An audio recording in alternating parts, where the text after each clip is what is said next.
Don't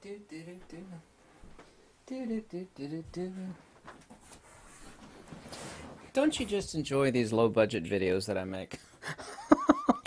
The important thing is that the reviews are logical, honest, and wise.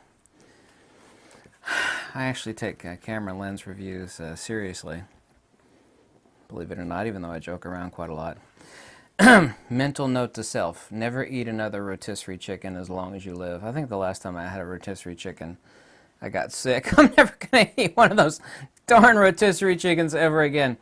I had a couple watchers point me to recent videos in the past 72 hours of the top 3 YouTubers, and no, I'm not about to pick on them, okay? There's plenty of things to pick on about me. I'm a bit too brutally honest instead of being, a smiling, schmuck, I guess you could say. But anyway, they told me to look at the comments on recent videos. Most of them were on the new Nikon Z6 Mark II and Z7 Mark II. And, like about a couple years ago when the first Z6 and Z7 came out, I kind of brutally attacked them for very logical and honest reasons. And after a couple months or so, I tested the Z6, and the image output's incredible. I've always said the image output is incredible on those cameras, so I've always been honest to what they are. But anyway, I'm not going to say who they are, but they're top 3 YouTubers, the top 3 on camera reviews. And they're given the Z6 and Z7 flack, Mark II versions, which is, other than some improvements on autofocus. I never said the cameras were junky. I never said that, they're like poorly made cameras. I've never said that. I've actually said that about the Z lenses. I mean, this is undeniable. But the comments were incredibly negative. I mean, just an enormous amounts of hundreds of downvotes. And I started reading through the comments, and they reflect what I've been saying for years, is that,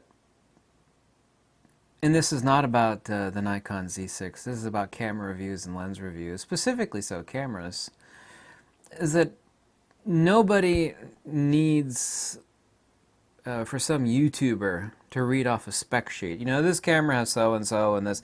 You could go to any website like B&H or Adorama and read the spec sheet of any camera. On top of that, that doesn't tell you anything about the camera, whether it's any damn good or not. I'm no fan of Sony cameras for many countless reasons. They look really good on the spec sheet, but their performance and their image output is really quite atrocious and abysmal.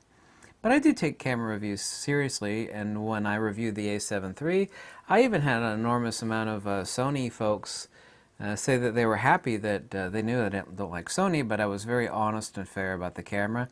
I've always said Sony eye autofocus is superior to everybody else's, and it is, but that doesn't define a camera. What everybody really wants to know, and it's the reason why these top 3 YouTube photography review channels just had an enormous amount, just a hideous amount of downvotes and negative comments, and I read through a lot of them. I didn't want to, but everybody told me to go look at them. Is they don't want to know the spec sheets. They could get that from anywhere. They don't want to know fluffy nonsense that someone uses to generate revenue, for clicking on. Oh, here's another video where I can insert my affiliate links, and I've never had any affiliate links. Is what people want to know: is it a useful camera? Is it reliable? Is it designed well? Is it something that it's not going to be, all technology gets obsoleted. Some of it lasts a lot longer than others. Nikon D4, for example, a camera that's essentially going to last in perpetuity. I mean, even though it's a DSLR, it's a Nikon D850. The camera I'm filming myself with, still as valid a camera today as it was so many years ago, the Nikon D500. Medium format. Every Fujifilm GFX camera is like that. All medium format cameras are like that, actually except for the Hasselblad X1D. It was so buggy. It was the world's first digital medium format camera. World's first, and not in a good way. It was just buggy as all get out, unreliable, slow startup, bugs and more bugs on top of bugs. So that's one camera that had no longevity. You know, it looks good on a spec sheet, but it's no darn good. And this is what people want to know. It's like, before I spend my money, you know, someone that is not trying to generate revenue through affiliate links so they could just generate content so they could stick in an affiliate link, a bunch of them actually. And I don't do any of that. People don't want fluffy nonsense. I mean, they don't. I mean, my low budget videos are undeniable. I mean, it's, you know, I don't even edit my videos. I do them in one take. I know exactly what I'm going to say before I make the video. Sometimes I think about 10 things at once, and I might stumble once in a rare while because I'm trying to think about a bunch of things I want to say about a camera, but people don't want the spec sheets. They want to know if it's good, if it's going to... And look at the Nikon D4, for example. That camera's been out for ages. It's still as valid today as it ever was. The image output's incredible. It's long-lived. It's everything that someone would want in a piece of technology. Long-lived, still utterly relevant, basically in every way, shape, or form.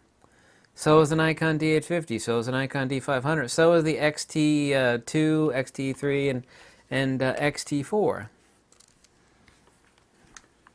Does Sony have better eye autofocus? Sure does, has better eye autofocus than anybody. But I don't recommend Sony camera for many, many valid reasons that I've mentioned over and over and over again, hundreds and hundreds of times. It's not a camera company, it's a consumer electronics company. Its corporate ethos and its corporate zeitgeist is antithetical to what photographers want in a camera. Their ergos are bad, their menus are bad, their color science is bad, they're unreliable, they rush stuff to market. They do. I don't care if you believe me or not, but they rush stuff. Well, we got a few bugs in this camera. We'll fix that in the next iteration, the A7 Mark X. But, you know, and the 10 will come out. And, you know, it'll have a few bugs. Well, we're going to fix that in the A7 Mark XI. That's, you know, that kind of sums up Sony in a nutshell there. You could like that or hate it. I don't care. I was still completely honest to Sony when I was reviewing the cameras. Brutally honest.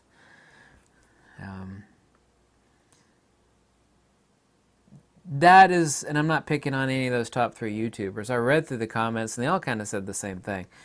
You know, you're just reading off a spec sheet. That doesn't tell us anything about the camera. You know, you don't have the camera in your hand.